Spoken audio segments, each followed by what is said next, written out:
Hello everyone, good morning. আজি হৈছে বহাগৰ 2 তাৰিখ। যেহেতুকে অসমীয়া নতুন বছৰটো যাতে ভালে কুশলে পাৰ কৰিব পাৰো তাৰে আশীৰ্বাদ বিচাৰি আজি ওলাই আহিলো মহাৰাণী মন্দিৰলৈ। আমাৰ অভয়াপুৰীৰ পৰা বেছি দূৰত নহয় মহাৰাণী মন্দিৰটো। বঙাইগাঁও খকৰপুৰ বজাৰৰ ওচৰতে 31 নং ঘাইপথৰ কাষতে পাহাৰৰ ওপৰত অৱস্থিত এই মন্দিৰটো।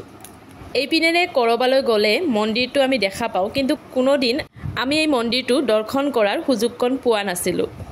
আজি যেহেতুকে অসমীয়া নৱবৰ্ষৰ দ্বিতীয় দিন, সেইবাবে ভাবিলো আজি মন্দিৰ দৰ্শন কৰিবলৈ যাওঁ। বহাগৰ প্ৰথম সপ্তাহতে ইয়াতে মেলা হয়, লগতে পূজা পাতলো হয়। আৰু এয়া আমি মহাৰাণী মন্দিৰ পাই গলো, আৰু এইখন হৈছে মহাৰাণী মন্দিৰৰ মূল তৰণখন। আমি এই পিনেৰে সোমাই গলো আৰু এই দোকানখনৰ পৰা চাকি ধূপ লৈ ললো। শুনামতে এই মন্দিৰটো বহু পুৰণি হয়। এই মন্দিৰটো বহুত জাগ্ৰত আৰু লগতে অলৌকিক শক্তিৰে ভৰা। আৰু এই মন্দিৰটো যিখন পাহাৰৰ ওপৰত অৱস্থিত, সেই পাহাৰখনো মহাৰাণী পাহাৰ বুলিয়ে জনসমাজত পৰিচিত। আৰু এয়া চাওক কিমান ওপৰত হয় মন্দিৰটো। পাহাৰৰ ওপৰলৈকে উঠি গৈ থাকোতে মোৰ প্ৰথম অৱস্থাত ইমান বেছি ভাগৰ লাগিছিল। লাহে লাহে যিমানেই ওপৰলৈ উঠি গলো, মনটো বহুত বেছি ভাল লাগি গ'ল আৰু ভাগৰ অনুভৱ একেবাৰে নোহোৱা হৈ গৈছিলে। ইমান ৰ'দ দিছিলে, কিন্তু তাৰ মাজতো ইমান ধুনীয়া এজাক বতাহে গাটো চুই গৈছিলে, আৰু সেইবাবে মন্দিৰলৈ গৈ বহুত বেছি ভাল লাগিল। ইমান মানুহ হৈছিলে সিদিনাখন, যিহেতুকে নতুন বছৰ সকলোৱে আহিছে ভগৱানৰ ওচৰত আশীষ বিচাৰি। আৰু বাহিৰতে ব্যৱস্থা আছিলে চাকি ধূপ জ্বলাই দিয়া। আমি ইয়াতে চাকি ধূপখিনি জ্বলাই দিলো আৰু তাৰ পিছত ভিতৰলৈ সোমাই গলো। আৰু ভিতৰত এয়া নাম চলি আছিলে।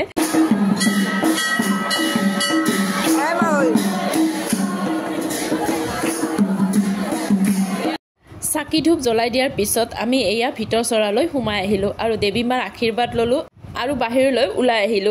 এয়া চাওকচোন বাহিৰ চৰা ইমান ধুনীয়া, চাৰিওপিনে কেৱল শাল গছেৰে পৰিপূৰ্ণ হৈ আছিলে।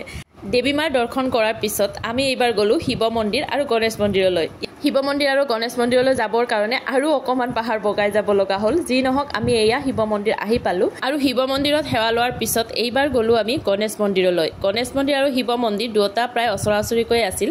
এয়া হৈছে গণেশ মন্দিৰ। ইমান মানুহ হৈছিলে ভালদৰে ভিডিঅ' ৰাখিবই নোৱাৰিলো।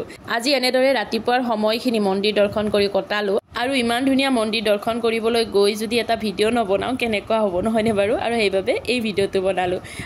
আৰু এইবাৰ ঘৰলৈ উভতি আহি দুপৰীয়া সাজ খোৱাৰ পিছত সন্ধিয়াৰ সময়ত ওলালো বিহুতলিলৈ বুলি। আজি মোৰ দুজনী ছোৱালীয়ে ইয়াত গীত গাইছে। এয়া মোৰ দুজনী ছোৱালীৰে গীত দুটি অকণমান আপোনালোককো দেখুৱালো।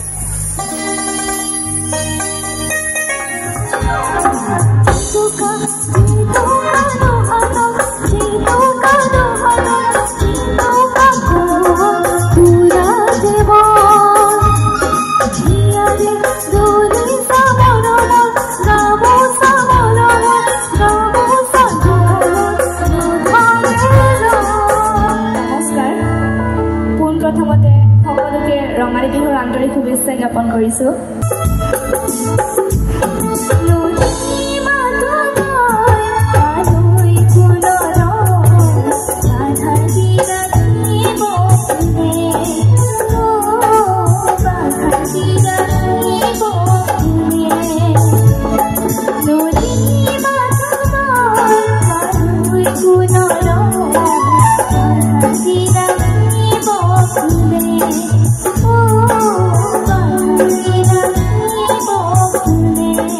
বহাগৰ দ্বিতীয় দিনটো আমি এনেদৰে অতিবাহিত কৰিলোঁ। তাকে অকণমান আপোনালোককো দেখুৱালোঁ। ভিডিঅ'টো চাই আপোনালোকে কেনেকুৱা পালে জনাবলৈ নাপাহৰিব। আৰু যদি ভাল লাগিল লাইক কমেণ্ট শ্বেয়াৰ সকলো কৰি দিব। আৰু যদি কোনোবা নতুনকৈ মোৰ চেনেলত আহিছে তেতিয়াহ'লে অনুগ্ৰহ কৰি মোৰ চেনেলটো ছাবস্ক্ৰাইব কৰি দিব।